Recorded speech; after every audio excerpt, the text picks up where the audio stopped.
everyone, welcome back to my channel. My name is Bianca and I like to make random YouTube videos about things that I'm interested in. One of those things being my current position as an academic advisor. Before we get started, please make sure you like this video, subscribe to my channel, and let's start a conversation below. I love replying to the comments that you guys leave.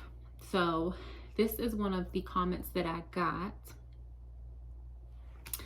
and I wanted to talk about it. So I had mentioned in one of the first videos I think that I made about academic advising that I at the time was enrolling or had just been accepted into the educational leadership doctoral program at my university that I currently work at, and I was really excited about it.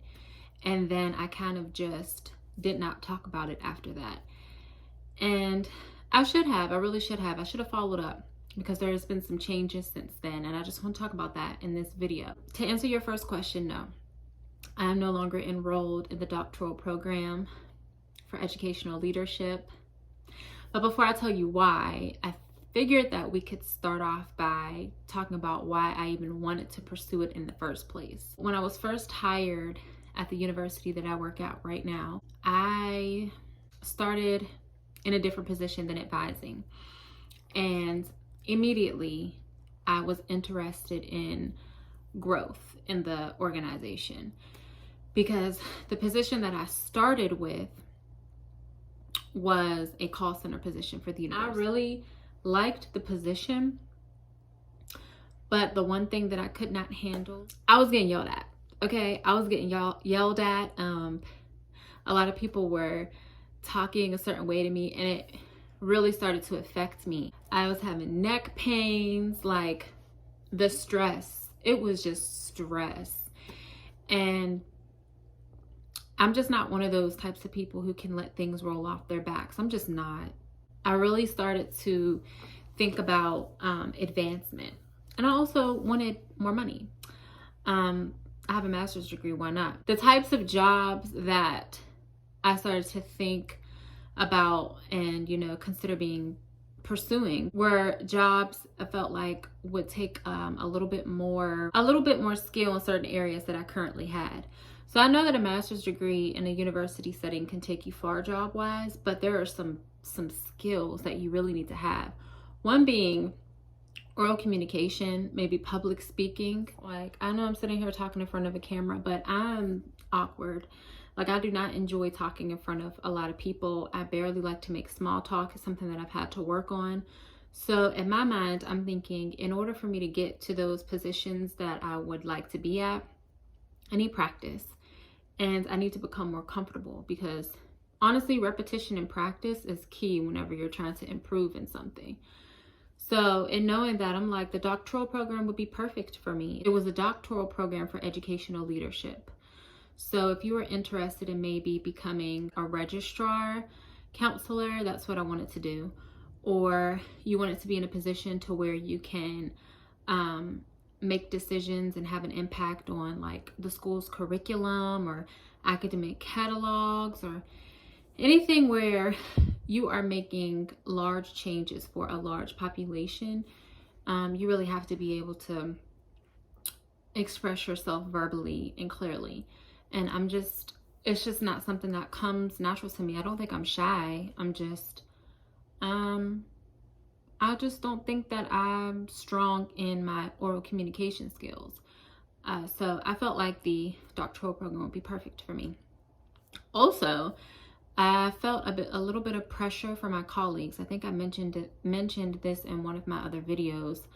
My colleagues, like, they apply pressure, and it's not intentional, but they're very intelligent, and they catch on to things quickly, and they're very knowledgeable. And higher education changes a lot, so you have to constantly, because you're constantly dispersing information that can really like have a big impact on a student's academic career or situation. And a lot of the people that I was working around had doctorate degrees. I just felt like if I wanted to kind of get on their level, that I would have to pursue a doctorate. And lastly, I just felt like I needed to do something for myself at the time. Like, I'm a mom, I have a 5-year-old, and now I'm a wife. Everything that I was doing was for my family, which is fine, but I was also trying to remind myself that I'm an individual as well. So I just felt like this is great. Like, this is something that I can be proud of. My son and my husband, they'll be proud of me too. I'm learning more. Like, it's something that I'm doing for myself. So those are the reasons why I initially decided to pursue a doctorate. My first class is when I knew that this wasn't for me. First of all, it was, I think, a 3-hour, how long was the class? I think it started at like 8 and then it didn't end until like 2. So it's like a 6-hour class on Saturdays, and that was just for one. And then the second class that I had was a research class, which was like Wednesdays or maybe like Thursdays after work. So probably like from 7 to 9 or something like that. My first class that I sat in was the Saturday class. I immediately knew after that class that I did not want to pursue with this doctoral program, because I already felt like it was taking away from the time that I had there that I wanted to have with my family. And this is just me. Like, my Saturdays, my weekends are geared towards my family. We like to have adventures and spend time together because we're busy throughout the week. And I just felt like I was sitting in that class and I was irritated instantly that I couldn't go hang with my husband and my son. I just felt like the time is not right for me to pursue something like that. And it also brings up another point. It's obviously something that I'm really not that passionate about. I made the decision moving forward. I only want to pursue passionate things because life is too short. Like, I'm already in my 30s. And school, you know what I'm saying? It can be exhausting. It's a lot. And it's something that you really need to be passionate about and really want to pursue for reasons of your own. Don't just be out there spending a bunch of money. Oh my gosh, that's another thing. But taking out loans and all that stuff. Investing your time, your energy, your money, your future money, because it's loans, your credit. Like, you have to make sure it's something that you really want to do. And I just felt like at the time, I'm just like, if something like that can stop me that quick, this isn't. I feel like if I know myself, if I really wanted to pursue a doctorate in this program, I would have did it. I would have found ways to do it. I would have managed my time, because it's not like I didn't have help. My husband was 100% on board with occupying our son and spending time with him and stuff like that. Nobody was making me feel like it was too much at the time. Nothing. I had all the support in the world, but I really just sat there and felt like this is not making me happy. Like, this is not what I want to do. So I decided to bow out gracefully. I think that I attended 2 of the Saturday classes and 3 of the research classes, and then I just decided not to log back in anymore. And I don't regret it.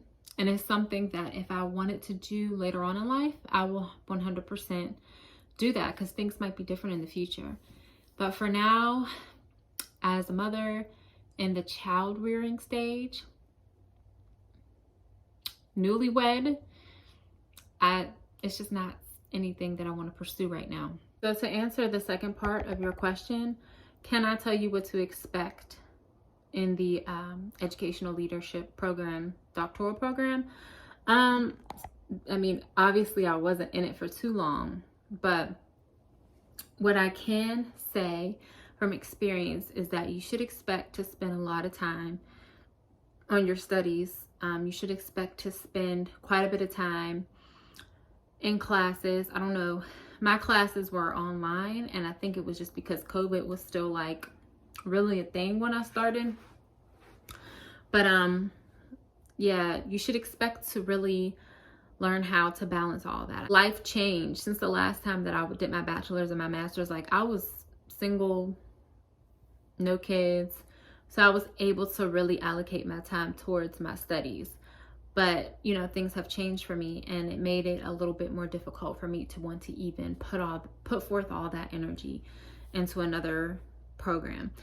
So yeah, just expect to have a lot of work, and hopefully you're good at balancing, like hopefully you have a good work-life balance, so that you don't feel overwhelmed or stretched thin. I think that's a super important key to life in general. Like, you really have to learn how to manage things in a healthy way, because it's always going to be something. Life is never just like super routine, you know. I feel like it's more like this. So that's one of the things I've really tried to incorporate into my life. It's just like healthy balances, healthy work-life balance, healthy balance between family life and, you know, my creative time, like things like that. So I would also recommend, if you haven't already, go ahead and try to find like the best option for you financially.